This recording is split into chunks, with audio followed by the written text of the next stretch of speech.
कई माननीय सदस्यों ने छूटा पशुओं, आवारा पशुओं की चर्चा करी। एक ही सुझाव उसमें हम देना चाहते हैं, ये समस्या कोई नई नहीं है।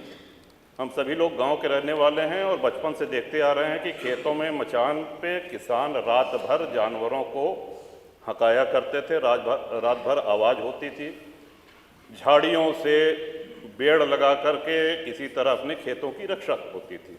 उससे भी और पहले चले जाएं तो मुंशी प्रेमचंद की एक कहानी है, पूस की रात, हम सभी लोगों ने पढ़ी होगी। तो उस समय भी, ब्रिटिश काल में भी ये समस्या थी, खेतों में आवारा पशुओं के चरने की। श्रीमंत, गौवंश को काटा तो नहीं जा सकता, मारा नहीं जा सकता है। हम ही लोग हैं जो अपनी गायों को छोड़ते हैं। जब वो दूध देने लायक नहीं रह जाती हैं, हमारी ही छोड़ी हुई गायें हैं, और उसके लिए हमको स्वयं उनको घर पे रखना पड़ेगा। हाँ, एक सुझाव ये अवश्य है कि अगर हम ब्याज मुक्त ऋण अपने खेतों को बाड़ेबंदी करने के लिए किसानों को दें तो इससे बहुत हद तक समस्या का समाधान हो सकता है। बगैर ब्याज के किसानों को तार बांधने के लिए, बाड़ेबंदी करने के लिए ऋण दिया जाए। श्रीमान, अब मैं आना चाहता हूँ कि इस सदन में, इस महामहिम श्री राज्यपाल के अभिभाषण में प्रभुराम की जितनी चर्चा हुई, उतनी हमको नहीं लगता है कि इसके पहले कभी भी सदन में हुई हो। और सत्ता पक्ष और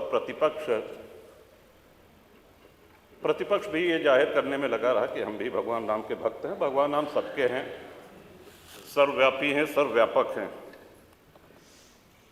बड़ा सौभाग्य था हमारा श्रीमान, 22 तारीख को बहुत कम लोगों को आमंत्रण मिला था, वहाँ जाने का अवसर मिला।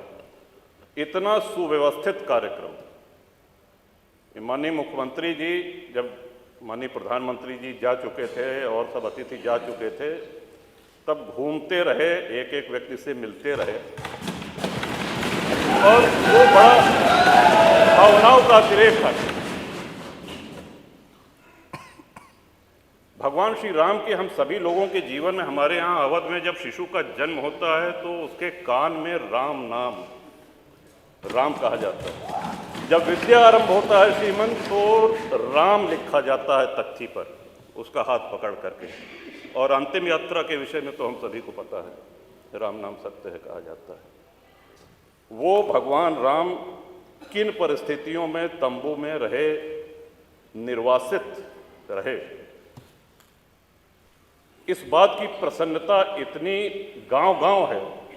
कोई ऐसा गांव नहीं होगा जहां भंडारा ना हुआ हो, कोई ऐसा गांव का पुराना मंदिर नहीं होगा जहां रंगाई पुताई न हुई हो, कोई ऐसा गांव, कोई कस्बा नहीं होगा जहां भंडारा न हुआ हो, जहां दिवाली न मनाई गई। और सभी प्रसन्न थे। और आपको भी श्रीमान, इस बात का हम सभी लोगों की ओर से आभार है, आपने तय किया है कि हम सभी लोगों को दर्शन कराने ले चलेंगे। कुछ विधायक अभी चर्चा कर रहे थे कि हम लोग जाएंगे कि नहीं जाएंगे। इस पर चर्चा मेरे विचार से आपके नेतृत्व में, और आप दल से बहुत ऊपर हैं, आपको हम सभी लोगों ने अपना विश्वास व्यक्त किया है, चाहे वो सत्ता पक्ष हो चाहे प्रतिपक्ष है। तो ये यात्रा आपके नेतृत्व में हो रही है, तो मेरा सुझाव है कि सभी साथियों को, सभी विधायकों को खुशी खुशी चलना चाहिए। ये कोई राजनीतिक यात्रा नहीं है, और उसका अहोभाग्य है जो जाए। आपके माध्यम से श्रीमान एक और निवेदन करना चाहते हैं।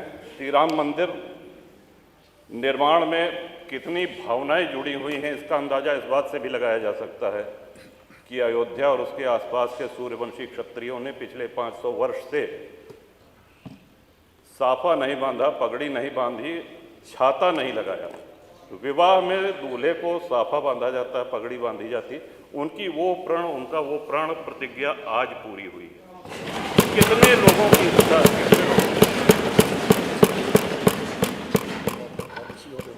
आप ही के माध्यम से श्रीमान ये भी अनुरोध करना चाहेंगे, माननीय मुख्यमंत्री जी का भाषण, माननीय प्रधानमंत्री जी का भाषण सुनने का अवसर मिला। वहाँ पे भगवान राम की इस जय यात्रा में जितने सहयोगी थे, जितने उनके भक्त थे, सभी को स्थान दिया गया है। जटायु जी की प्रतिमा है, निषाद राज जी की प्रतिमा है, वहाँ बनेगी निर्माणा की, माता शबरी की प्रतिमा है। लेकिन हमारे जैसे अज्ञानी लोग जो संस्कृत नहीं जानते हैं, अगर प्रभु राम की महिमा से परिचित हुए हैं तो पूरा पूरा श्रेय गोस्वामी तुलसीदास जी को जाता है। मैं आपके माध्यम से श्रीमान अनुरोध करूंगा कि गोस्वामी तुलसीदास जी की एक प्रतिमा और उन्हीं कलाकार के द्वारा, श्री अरुण योगीराज जिन्होंने रामलला सरकार का विग्रह बनाया है, उन्हीं के द्वारा निर्माण करके माननीय मुख्यमंत्री जी अगर वो करें तो हम सब लोगों के लिए ये बहुत ही प्रसन्नता की बात होगी कि तुलसी बाबा की वहाँ पे मूर्ति लगे। कवि बेनी श्रीमन हुए, उन्होंने तुलसी बाबा के लिए कहा था कि वेद मत शोध शोध शोध के पुराण सब संत और असंतन को भेद को बताओ तो, कपटी कुराही क्रूर कली के कुचाली जीव कौन राम नाम हो की चर्चा चलाओ तो।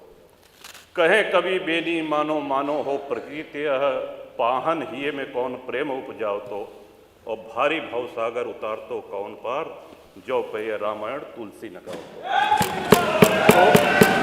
तुलसीदास जी की वाणी, उनके ग्रंथ को कितने श्रद्धेय कथावाचकों ने हम लोगों को सुनाया है और भवसागर पार किए हैं। इन्हीं शब्दों के साथ श्रीमन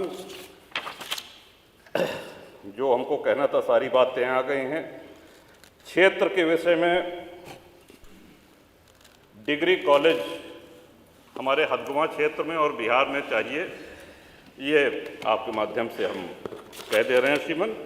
बाकी शुभकामना और महामहिम श्री राज्यपाल के अभिभाषण का समर्थन करता हूँ। बहुत बहुत धन्यवाद।